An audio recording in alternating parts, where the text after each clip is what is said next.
नमस्कार विद्यार्थी मित्रांनो, मी सुवर्ण राजपूत माझ्या सहज शिकूया मराठी या यूट्यूब चॅनलवर तुमचं सर्वांचं स्वागत करते। आज आपण शिकणार आहोत मराठी सुलभ भारती इयत्ता 6वी या पाठ्यपुस्तकातील पाठ क्रमांक 14 आप्पाजींचे चातुर्य। लेखक आहे विलास गीते। चला तर आपण पाहूया आप्पाजींचे चातुर्य। आता हे आप्पाजी कोण होते बरं? आप्पाजी हे विजयनगरच्या कृष्णदेवराय या राजाचे प्रधानमंत्री म्हणजे प्रधान होते। कलिंग देशाच्या राजाने कृष्णदेवराय यांची आणि आप्पाजींची परीक्षा घेतली। या दोन्ही परीक्षात आप्पाजींनी फार चतुराईने उपाय शोधून काढले आणि आप्पाजींच्या चातुर्याचा गौरव लेखकाने या मनोरंजक शब्दामध्ये एक गोष्टीरूप असा हा धडा आहे, आपला गोष्ट आहे ही आपल्याला वाचायची आहे। आता एक स्टोरी है जो हमें आज पढ़नी है। चला तर सुरुवात करूया आपण गोष्टीला। हायलाइटर घेऊन येऊ काही पॉइंट्स हायलाइट करायला। ओके, खूप जुनी गोष्ट। विजयनगर मध्ये तेव्हा कृष्णदेवराय राज्य करत होते। त्यांच्या प्रधानांचे नाव होते अप्पाजी। अप्पाजी फार चतुर होते। खूप जुनी गोष्ट आहे ही। जेव्हा विजयनगर साम्राज्य होतं त्या विजयनगरचे राजा कोण होते? कृष्णदेवराय।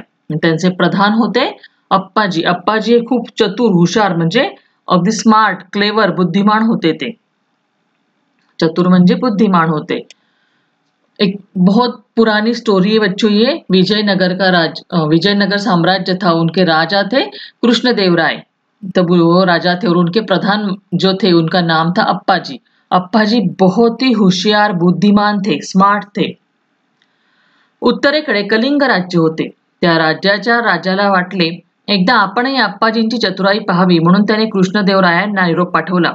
तुमच्या राज्यात फार चवदार कोबी पिकतात असे मी ऐकले आहे। त्याचा आस्वाद घेण्याची माझी इच्छा आहे। माझ्यासाठी काही कोबी पाठवाल का?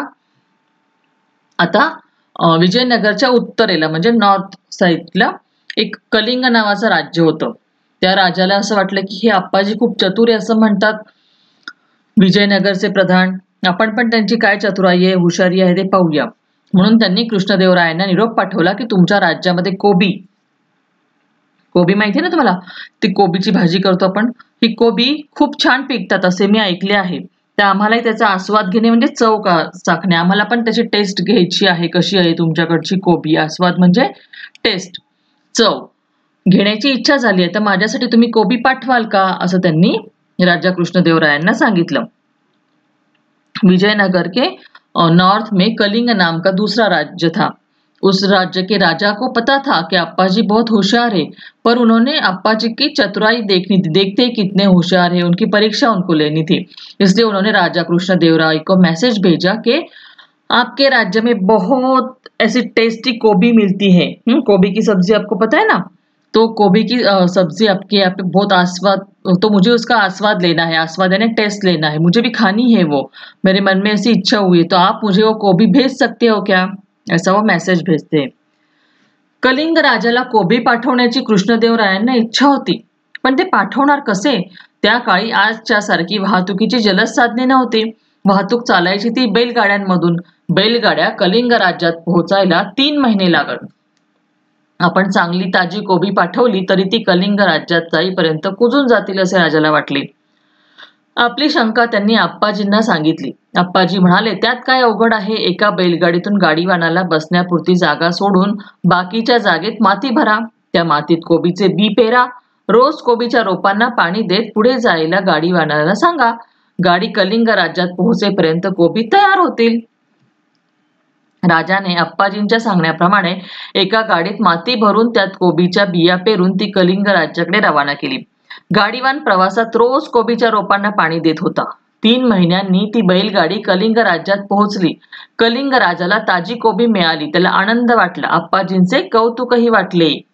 पहा अप्पाजी किती हुशार होते। आता राजा कृष्णदेवरायांना प्रश्न पडला की मला कोबी तर पाठवायची आहेत कलिंगच्या राज्याला, पण मी कशी पाठवू? कारण की आता जसं ट्रेन बसेस अशा सुविधा आहेत ना, तर तशा सुविधा नव्हत्या त्या काळामध्ये प्रवासाच्या, फक्त बैलगाडीने प्रवास व्हायचा। आणि कलिंग राज्य इतकं लांब होतं की जर बैलगाडी निघाली विजयनगरहून तर ती कलिंगला पोहोचण्यासाठी कमीत कमी 3 महिने लागणार होते। मग 3 महिन्यामध्ये तर कोबी सडून जाणार की नाही? आपण कोबी जर गाडीमध्ये पाठवली तर ती 2 ते 3 दिवसामध्ये सडून जातात। बरोबर. तेव्हा काही असं फ्रीज वगैरे पण नव्हते की फ्रीजमध्ये ठेवली तरी 15 दिवसाच्या वर काही कोबी राहत नाही. तर मग ते कशा प्रकारे करायचं? साठवणुकीच्या काही सोयी नव्हत्या, वाहतुकीची साधनं नव्हती. मग त्यांना प्रश्न पडला 3 महिन्यात तर पूर्ण कोबी सडून जाईल. मग आपण कसं पाठवायची अशी सडलेली कोबी कलिंगच्या राजाला? म्हणून त्यांनी आप्पाजींना सांगितलं की आप्पाजी आपण काय करायचं? किती अवघड आहे हे? आप्पाजी हुशार होते. आप्पाजी म्हणाले, त्यात काय अवघड आहे? सोपी गोष्ट आहे. एक बैलगाडी घ्या. त्या बैलगाडीमध्ये फक्त गाडीवान म्हणजे कोण? गाडीवान म्हणजे तो गाडी चालवणारा. ड्रायव्हर म्हणूया आपण शकतो त्याला आपण. गाडी चालवणारा जो असतो ना गाडीवान. त्याला बसण्यापुरती जागा राहू द्या आणि बाकीच्या जागेमध्ये माती टाका. आणि त्या मातीमध्ये कोबीचं बी पेरा आणि रोज त्या कोबीच्या रोपांना पाणी द्या असं गाडीवानाला सांगा. म्हणजे काय शेती केल्यासारखीच होईल ती बैलगाडी मधली शेती. की ते कोबीच्या रोपांना तो पाणी देत देत देत देत तो गाडीवान पुढे गेला आणि 3 महिन्यानंतर त्याची छान छान कोबी तयार झाली. आणि जेव्हा म्हणजे 3 महिन्यानंतर जेव्हा कलिंगला गाडी पोहोचली तेव्हा त्याला ताजी ताजी कोबी आलेली होती. अशा रीतीने कलिंगच्या राजाला खूप इकडे विजयनगरची ताजी आणि अगदी फ्रेश कोबी खायला मिळाली. म्हणजे त्याला मग आप्पाजींचं कौतुकही वाटलं की खरंच आप्पाजी खूप हुशार आहे हा. त्यांनी अगदी विचार करून आपल्याला ताजी कोबी पाठवली. क्या हुआ बच्चों? जब कलिंगा के राजा ने बोला कि मुझे कोबी खाने की इच्छा है, आप भेज दो। कृष्णदेवराय को उनको कोबी भेजनी थी, पर उनके आगे एकदम समस्या खड़ी हो गई कि किस तरह से भेजी जाए। उस टाइम में ऐसे वेगवान यानी कि फास्ट चलने वाले कोई भी वाहन नहीं थे, ट्रैवलिंग की कोई यहाँ पे नहीं थी, गाड़ियां वगैरह ऐसा कोई नहीं था, सिर्फ बैलगाड़ी से लोग आते जाते थे। तो बैलगाड़ी विजयनगर से निकल के कलिंग तक जाने तक कम से कम 3 महीने लगने वाले थे, और 3 महीने में अगर कोबी लेके जा रहे तो वो सड़ जाएगी, ये कृष्णदेवराय को पता था। फिर उन्होंने सोचा कैसे करे, तो उन्होंने अप्पा जी को बोला, अप्पा जी किस तरह से हम लोग कोबी भेजे कलिंग के राजा के पास। अप्पा जी तो होशियार थे। अप्पा जी ने बोला कुछ नहीं, उसमें बड़ी बात है, आप एक काम करो, एक बैलगाड़ी होती है ना, बैलगाड़ी लो, उसमें सिर्फ गाड़ीवान जो बैठेगा उसको बैठने के लिए सिर्फ जगह रखो और बाकी पूरी गाड़ी में मिट्टी से भर दो, और उस मिट्टी में कोबी के बी यानी सीड्स डाल दो। कोबी के सीड्स उसमें डाल देंगे तो क्या होगा कि वो अच्छी तरह से मतलब लग जाए, खेती कैसे करते ना वैसे तरह से, और रोज वो गाड़ी वाला जो होगा वो उसमें पानी देता जाएगा। यानी जब गाड़ी कलिंग में जाएगी तब तक उसके अंदर कोबी के झाड़ तैयार हो मतलब उग जाएगी और उसको कोबी लग जाएगी, उसको अच्छे कलिंग के राजा को अच्छी फ्रेश कोबी खाने को मिलेगी। और अप्पा जी ने जैसे कहा वैसे ही राजा ने किया। एक गाड़ी भर के उन्होंने उसमें मिट्टी भरी, उसके अंदर कोबी के सीड्स डाले और वो गाड़ीवान को बोला हर रोज पानी डालते डालते तू जा। उसने भी वैसे ही किया। जब वो कलिंग देश पहुंचा तब वहां पे अच्छे से कोबी के झाड़ रोप उग गए थे और उनको अच्छी अच्छी कोबी लग गई थी, और इस तरह से कलिंग के राजा को फ्रेश कोबी खाने को मिल गई और उनको अप्पा जी कितने होशियार है ये पता भी चल गया। उन्होंने अप्पा जी का बहुत उनको मतलब शाबाश की, उनको बहुत अच्छा लगा कि कितने होशियार है अप्पा जी। उन्होंने उनके लिए बहुत प्रशंसा की, कौतुक किया यानी कि प्रशंसा की अप्पा जी की। अप्पाजींची आणखीन एक परीक्षा घ्यावी असे कलिंगच्या राजाला वाटले। त्याने एकसारख्या दिसणाऱ्या 3 मूर्त्या मागवल्या व म्हणाले, या तीनही मूर्त्या दिसायला सारख्या असल्या तरी यातली एक मूर्ती निकृष्ट आहे, दुसरी मध्यम दर्जाची आहे आणि तिसरी उत्कृष्ट आहे। या सारख्या दिसणाऱ्या 3 मूर्तींमधील उत्कृष्ट कोणती ते मला सांगा। यांच्यामधील फरक इतर कोणालाही ओळखता येईना। आणि अप्पाजी म्हणाले मी सांगतो फरक। त्यांनी एक लवचिक तार घेतली, ती एका मूर्तीच्या कानात घातली, तेथून ती तार मूर्तीच्या तोंडातून बाहेर पडली। अप्पाजी म्हणाले ही निकृष्ट मूर्ती आहे। नंतर अप्पाजींनी ती तार दुसऱ्या मूर्तीच्या कानात घातली, ती तार मूर्तीच्या दुसऱ्या कानातून बाहेर पडली। अप्पाजी म्हणाले ही मध्यम दर्जाची मूर्ती आहे। तिसऱ्या मूर्तीवरही अप्पाजींनी हाच प्रयोग केला। त्या मूर्तीच्या कानात घातलेली तार तिच्या तोंडातून व दुसऱ्या कानातून कोठून बाहेर पडली नाही। अप्पाजी म्हणाले ही उत्कृष्ट मूर्ती आहे। अप्पाजींनी कलिंग राजाला त्यांच्या प्रश्नाचे उत्तर दिले। आपण मागवलेल्या मूर्तीपैकी एका मूर्तीच्या कानात घातलेली तार तिच्या तोंडातून बाहेर पडली, ती निकृष्ट मूर्ती। एखादा माणूस ज्या अफवा ऐकतो त्यांचा खरे खोटेपणा पडताळून न पाहता जर तो दुसऱ्यांना सांगू लागला तर त्याचे व समाजाचे हित होत नाही. त्यामुळे या मूर्तीचा अर्थ असा होतो. दुसऱ्या मूर्तीच्या एका कानातून घातलेली तार त्या मूर्तीच्या दुसऱ्या कानातून बाहेर पडली. ही मध्यम प्रतीची मूर्ती. एखाद्या माणसाने अफवा ऐकली आणि ती दुसऱ्या कानाने सोडून दिली तर त्या समाजाचे हितही होत नाही आणि नुकसानही होत नाही. हा दुसऱ्या मूर्तीचा अर्थ. तिसऱ्या मूर्तीच्या कानात घातलेली तार तेथेच अडून राहिली. ती तिसरी उत्कृष्ट मूर्ती. अफवा ऐकल्यावर जो माणूस दुसऱ्या कानाने सोडून देत नाही किंवा लगेच दुसऱ्याला सांगत नाही तर तिच्या खरे खोटेपणाची खात्री करून घेतो आणि आपण काय ऐकले ते पुराव्याशिवाय सांगत नाही तो माणूस उत्तम, असा ह्या तिसऱ्या मूर्तीचा अर्थ होतो. कलिंगच्या राजाला आप्पाजींचे उत्तर मिळाले. आप्पाजीने तिन्ही मूर्तींचा दर्जा ओळखल्याने राजा संतुष्ट झाला. त्याने आप्पाजींचे व कृष्णदेवरायांचे अभिनंदन केले. आता पहा, कलिंगच्या राजाला फ्रेश कोबी खायला मिळाली तरी तो काही त्याचं समाधान झालं नाही आप्पाजींच्या चातुर्यावरती. त्यांनी आप्पाजींची दुसरी परीक्षा घेण्याचं ठरवलं. मग त्याने काय केलं की 3 मूर्त्या मागवल्या आणि सांगितलं याच्यात एक मूर्ती निकृष्ट म्हणजे वाईट, हलक्या दर्जाची, लो क्वालिटीची आहे. लो क्वालिटी म्हणतो ना आपण, तशी आहे, निकृष्ट. दुसरी एक मूर्ती आहे ती मध्यम म्हणजे मीडियम क्वालिटीची आहे आणि तिसरी मूर्ती आहे ती उत्कृष्ट, उत्तम म्हणजे एक्सलंट, बेस्ट मूर्ती आहे. आता हे याच्यामधली लो क्वालिटीची कोणती आहे, मीडियम कोणती आहे आणि एक्सलंट मूर्ती कोणती आहे हे तुम्ही शोधा. याच्यातला फरक इतर राज्य दरबारातल्या इतरांना काही समजत नव्हता. मग आप्पाजी म्हणाले मी सांगतो. आप्पाजीने काय केलं, एक तार घेतली.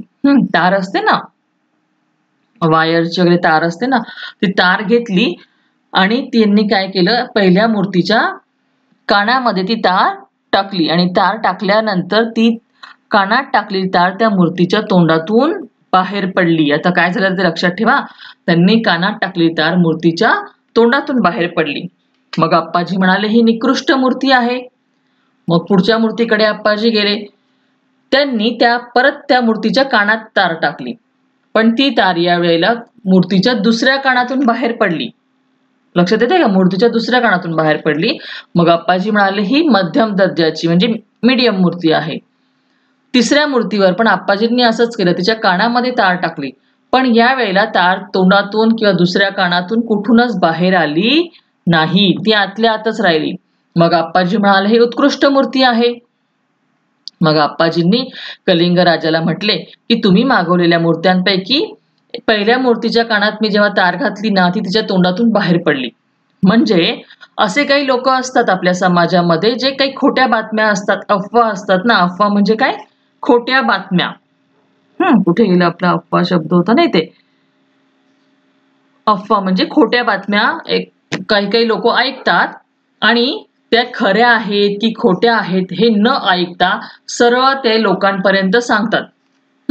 आता कधी कधी आता बघा ना तुम्ही, बऱ्याच वेळेला असं होतं की एखाद्याची खोटी गोष्ट असते किंवा कधी कधी बघा आपण मागे तुम्ही लहान असताना असं कधी म्हणतात की गणपती बाप्पा दूध पितात असं काहीतरी मागे अफवा आली होती. त्यावेळेला कोणी त्याचं खरं खोटं काही पाहिलं नाही. आपण ऐकलं, लगेच दुसऱ्याला सांगितलं, लगेच दुसऱ्याने तिसऱ्याला सांगितलं. खरं खोटं करून बघायचं नाही. आता कोरोनाच्या काळामध्ये सुद्धा अशा अफवा बऱ्याच येतात की कोरोनावरती तुम्ही असं केलं पाहिजे, तसं केलं पाहिजे, अशा खूप अफवा येतात. लोक काय करतात, त्याचा विचार न करता ऐकलं की लगेच दुसऱ्याला सांगायला जातात आणि ती एकीकडनं बातमी दुसरीकडे पसरते.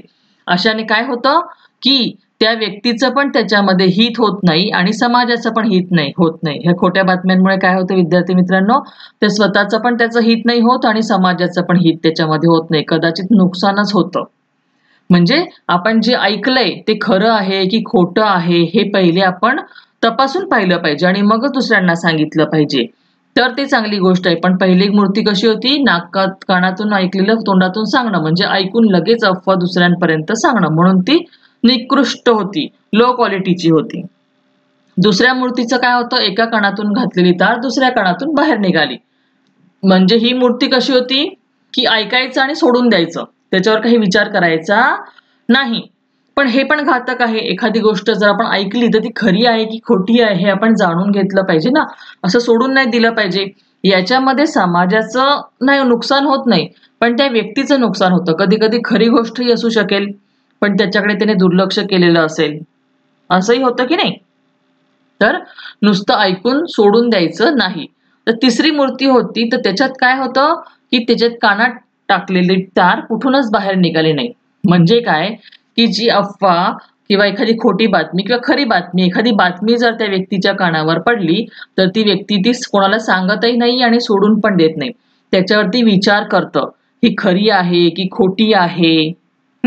जर ही खरी असेल तर त्याचा मागे काही पुरावे आहेत का, आणि खोटी असेल तर अशी खोटी बातमी कोणी का पसरवली, याचा सगळ्यांचा ती सारासार विचार करत असते. म्हणून ती व्यक्ती कशी आहे, उत्कृष्ट व्यक्ती आहे, एक्सलंट आहे. ती मूर्ती जी आहे ती कशी आहे, एक्सलंट मूर्ती आहे, असं आप्पाजींनी सांगितलं. म्हणजे आप्पाजींनी याच्यावरनं माणसांचे 3 प्रकार सांगितले, की जी काही काही माणसं असे असतात की जे फक्त ऐकून लगेच दुसऱ्याला सांगायला जातात. काही काही माणसं असे असतात जे ऐकून सोडून देतात. पण काही काही माणसं असे हुशार असतात जे कोणती गोष्ट ऐकली तर त्याच्यावरती विश्वास ठेवतात आणि लगेच ती गोष्ट कोणाला न सांगता त्याच्यावरती विचार करा. आता तुम्हीच पहा ना, शाळेमध्ये जेव्हा आता लॉकडाऊनचा काळ चालू होता, शाळा चालू होणार आहे, नाही होणार आहे, अशा खूप बातम्या येत होत्या. 1 सप्टेंबर पासून शाळा चालू होणार आहे, अशी बातमी मागे आली होती. बऱ्याच मुलांनी काय केलं, सगळीकडे ऐकलं ना न्यूजमध्ये 1 सप्टेंबर पासून बातमी चालू होणार आहे, लगेच दुसऱ्याला सांगितलं. "अरे तू ऐकलंस का?" आपल्या फ्रेंडला लगेच मेसेज पाठवला. 1 सप्टेंबर पासून आपली स्कूल चालू होणार आहे हां. लगेच त्याने तिसऱ्याला सांगितलं. बरोबर? तर याला म्हणतो आपण अफवा पसरवणं. काही काही मुलांनी काय केलं, ऐकून सोडून दिलं. स्कूल चालू हो का नको हो, आपल्याला काही फरक पडत नाही. मग काही काही जे हुशार मुलं असतात त्यांनी काय केलं, 1 सप्टेंबर पासून स्कूल चालू होणार आहे असं ऐकल्यावरती ही बातमी खरी आहे का? खरंच आपल्या मुख्यमंत्र्यांनी सांगितलेली बातमी आहे का कोणत्यातरी खोट्या असं न्यूज चॅनलवरती आलेली बातमी आहे? हे आई-बाबांना विचारलं. आणि खरंच जर स्कूल चालू होणार असेल, तर मग आपण जो स्कूलने आतापर्यंत दिलेलं होमवर्क आपण कंप्लीट केलं आहे का? कारण स्कूलमध्ये गेल्यावरती टीचर आपला होमवर्क तपासतील. किंवा आपल्याला जर स्कूलला जायचं आहे, तर आपण कसं सेफ्टीने जायला पाहिजे, सॅनिटायझर वगैरे कसं, हे त्यांनी सगळं लक्षात घेतलं. म्हणजे ही हुशार मुलं होती, की बातमी खरी आहे का खोटी आहे आणि जर असेल तर त्याच्यावरती काय केलं पाहिजे याचा त्यांनी विचार केला होता. हे मी तुम्हाला एक्झाम्पल म्हणून दिलं, की तुमच्या लक्षात येईल अफवा म्हणजे काय असतं त्याच्यासाठी. तर अशा प्रकारे जी तिसरी मूर्ती होती ती एक्सलंट होती आणि कलिंगाच्या राजाला त्याचं उत्तर मिळालं. त्यांनी आप्पाजींनी तिन्ही मूर्तींचा दर्जा ओळखला होता. त्याच्यामुळे ते संतुष्ट म्हणजे समाधानी झाले होते. काय झाले होते ते? समाधानी झाले होते, खुश झाले होते आप्पाजींवरती. त्यांनी आप्पाजींचे आणि कृष्णदेवरायांचे अभिनंदन केले. त्यांचं खूप त्यांनी कौतुक केलं. अशा प्रकारे ही गोष्ट होती. अभी मैं हिंदी में बताती हूँ. तो अप्पाजी ने फ्रेश गोभी तो मिल गई थी वहां पे खाने के लिए कलिंगा के राजा को. फिर भी उनके मन में इच्छा थी कि मैं अप्पा जी की और परीक्षा लूंगा. तो उन्होंने 3 मूर्तियां, स्टैचू होते ना, 3 स्टैचू लेके आए और बोला कि इनमें से एक स्टैचू निकृष्ट यानी कि लो क्वालिटी का है, दूसरा स्टैचू है वो मध्यम यानी मीडियम क्वालिटी का है, और तीसरा जो स्टैचू एक है एक्सलेंट है. पर इसमें से कौन सा लो क्वालिटी है, कौन सा मीडियम है और कौन सा एक्सलेंट है, वो आप लोगों को ढूंढना है. बाकी के दरबारियों ने ये देखा, उनको पता नहीं चला कि कैसे इसको समझ में आए.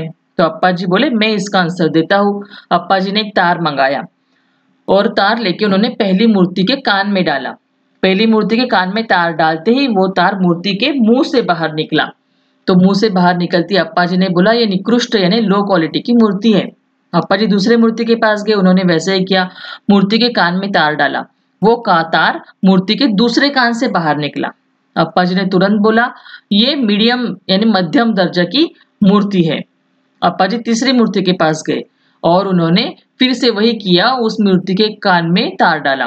वो तार अंदर तो गया पर वो मुंह में से या फिर दूसरे कान से कहीं से भी बाहर नहीं निकला. तो अप्पा जी ने बोला ये उत्कृष्ट यानी एक्सेलेंट मूर्ति है, सबसे अच्छी मूर्ति है. तो अप्पा जी ने उनको एक्सप्लेन भी किया कि आपने जो मूर्तियां मंगाई है उन मूर्तियों में की जो पहली मूर्ति है जिसके कान से तार डाल के मुंह से बाहर निकला, यानी कुछ ऐसे लोग भी होते हैं जो अफवाहें यानी झूठी बातें कुछ होती है ना, न्यूज वगैरह में आती है, ऐसे झूठी बातें सुनते हैं और तुरंत दूसरों को बता देते हैं. वो ये समझने की कोशिश नहीं करते कि ये बात सच है या झूठ है, ये ऐसा किसने क्यों बोला है, कुछ जानने की कोशिश नहीं करते. जैसे आजकल सोशल मीडिया पर होता रहता है, एक नहीं पढ़ा वो मैसेज दूसरे को तुरंत फॉरवर्ड किया जाता है। इस तरह से होता है ना।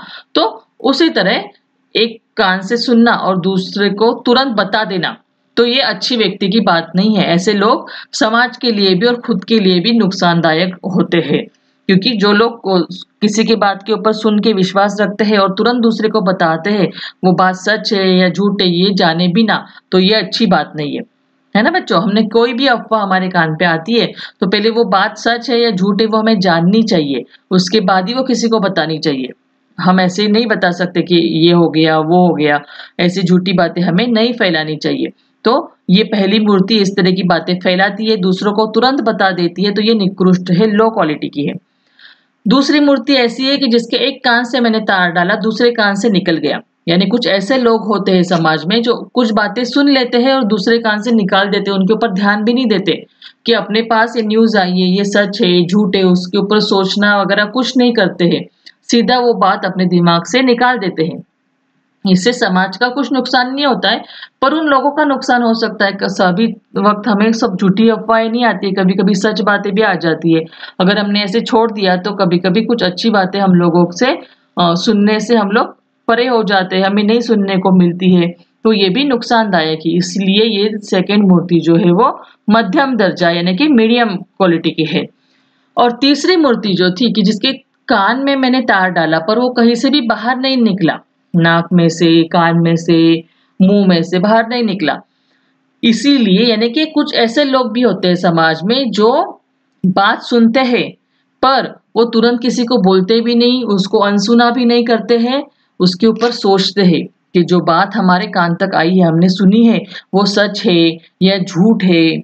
अगर वो सच है तो क्या उसके पुरावा यानी कि प्रूफ क्या है ये सच होने का, ये सब बातों के बारे में वो सोचते हैं। तो ये एक्सीलेंट लोग होते हैं, उत्तम इंसान होते हैं। इसीलिए तीसरी जो मूर्ति है वो उत्तम यानी कि एक्सीलेंट मूर्ति है, ऐसा अप्पा जी ने कलिंगा के राजा को बताया। कलिंगा के राजा को उनका आंसर मिल गया, वो बहुत खुश हो गया। अप्पा जी ने तीनों मूर्तियों का दर्जा जो था वो दर्जा ने क्वालिटी थी वो पहचान ली थी, और अप्पा जी की बातें सुन के कृष्ण जी कलिंगा के जो राजा थे वो बहुत खुश हो गए। उन्होंने अप्पा जी का और कृष्णदेवराय का बहुत प्रशंसा की, उनका अभिनंदन किया। चलो, तो इस तरह से ये अप्पा जी की चातुर्य यानी कि अप्पा जी की होशियारी, ये स्टोरी हम लोगों ने पढ़ी है। अभी शब्दार्थ देखते हैं। चतुर, हुशार, कीर्ती, प्रसिद्धी, चवदार, चविष्ट। कलिंग एका राज्याचं नाव आहे ते। गाडीवान म्हणजे वाहक, गाडी हाकणारा, गाडी चालवणारा. निकृष्ट, कमी प्रतीचे. अफवा, खोटी बातमी. संतुष्ट, समाधानी. पुरावा म्हणजे दाखला, प्रूफ. आता आणखीन काही शब्द असे आहेत याच्यामधले धड्यामधले, जे इंग्रजीमधून पण त्याचे अर्थ मी तुम्हाला दिले आहेत, तर तुम्ही हे शब्दार्थ वाचा, धडा पूर्ण वाचा आणि स्वाध्याय सोडवण्याचा प्रयत्न करा। मी लवकरच स्वाध्यायाचा व्हिडिओ टाकेल, त्याच्यामध्ये तुम्हाला सगळी उत्तरं मिळून जातील। जर तुम्हाला आपला व्हिडिओ आवडला असेल तर व्हिडिओला लाईक करा, आणि ज्यांनी चॅनलला आतापर्यंत सबस्क्राइब केलेलं नाहीये त्यांनी सबस्क्राइब करा। ज्यांनी ऑलरेडी सबस्क्राइब केले त्यांनी परत सबस्क्राइबचं बटन दाबू नका। ज्यांनी अजूनपर्यंत सबस्क्राइब केलेलं नाहीये त्यांनी चॅनलला सबस्क्राइब करा, बेल आयकॉन दाबा आणि काय करत रहा, पुढच्या व्हिडिओमध्ये आपण भेटूया। तोपर्यंत अभ्यास करत रहा।